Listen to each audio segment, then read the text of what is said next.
No shocker here, I'm going to be addressing the same issue. My name is Stephanie Stock. I'm a physical therapist assistant and mom of a child who suffered a vaccine injury that left him with chronic gut pain, digestive problems, and a diagnosed speech apraxia. As a therapist with over 17 years of experience working with neurologically affected patients, I would like to state that an apraxia is the inability to perform particular purposeful movements as a result of brain injury. According to the last study done in 2004, speech apraxias count for about 3.5% to 4.5% of children that are referred for speech disorders. My son's injury caused him to require 3 years of speech therapy and special reading services, which cost the state approximately $20,000. The Individuals with Disabilities Education Act requires that speech therapy be provided as a part of public education services for children with speech or language impairments. Children like my son that are being injured by vaccine mandates are bringing astronomical costs to the state. Needlessly removing a state-protected vaccine exemption right for a parent like myself to decline is unethical.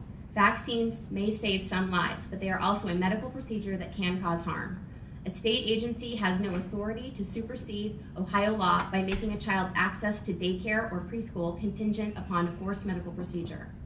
There is nothing in the federal grant regulation that states that the philosophical exemption needs to be removed. Whatever the reason this agenda is being pushed, it is not for the common good of children's health or for herd immunity. With only 2.1% of Ohio children utilizing any form of exemption, our schools are well above the recommended herd immunity level. According to the American Journal of Epidemiology, the herd immunity theory was originally coined in 1933 by a researcher named Hedrick. He had been studying measles pattern in the United States between 1900 and 1931. This is more than 20 years before the measles vaccine was introduced. He observed that epidemics of illness only occurred when less than 68% of children developed lifelong immunity by contracting or being directly exposed to the measles pathogen. Herd immunity theory was about immunity via natural disease process. It had nothing to do with vaccination. Vaccinologists and the CDC simply stole the phrase, applied it to vaccines, and increased that number from 68% to 95% without any scientific justification that I could find. There are dozens of documented disease outbreaks in populations with vaccination rates well above 95%. We continue to see outbreaks occurring on well-vaccinated college campuses right here in Ohio. So unvaccinated children are not the problem. In fact, the CDC Pink Book states that adults accounted for 48% of all reported measles cases in 2001. In addition to the major flaws in herd immunity, you also have the issue of shedding. Persons with live virus vaccines can shed to unsuspecting populations for up to 21 days post-vaccination. According to the 2000 Journal of Infectious Disease, the 2010 Journal of Pediatrics, and the Center for Infectious Disease and Research Policy, a vaccine live-strain virus is shed for varying amounts of time in the bodily fluids of vaccinated people and can be transmitted to others.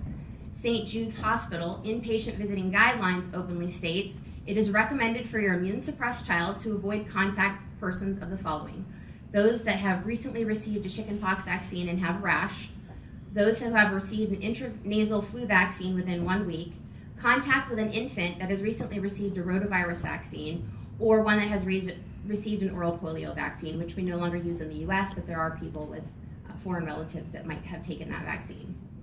I would like to know if the board plans to order the schools to prohibit children that have been recently vaccinated with a live virus vaccine from attending school for 21 days. Aren't vaccinated and potentially shedding children more of a threat to the community than non-infected, non-contagious, unvaccinated children?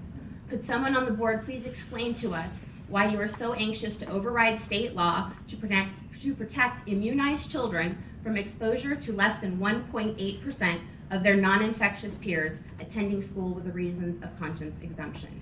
There is absolutely no legal or scientific justification for the board to continue with this idea to remove the currently protected reasons of conscience exemption. Thank you. Thank you. Any questions for our guest? Ms. Dodd. Thank you. Well, I know that there was the document that went out first that said that the state board had done something. I do want to make sure that everybody is aware that the state board didn't vote on anything, that was sent out in error.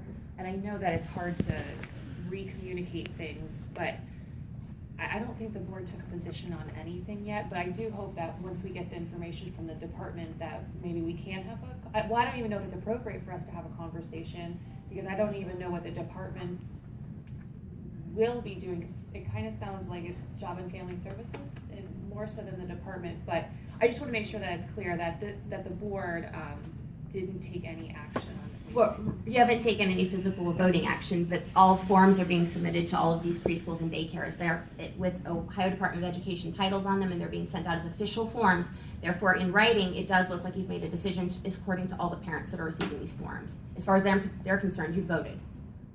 Okay, well, and there certainly is a difference between what the board's responsibilities and then the day-to-day operations that we've turned over to the superintendent. But I understand the concern, and certainly the speaker before you had mentioned some of the papers that are going out. Yes, and I can pass out those packets too.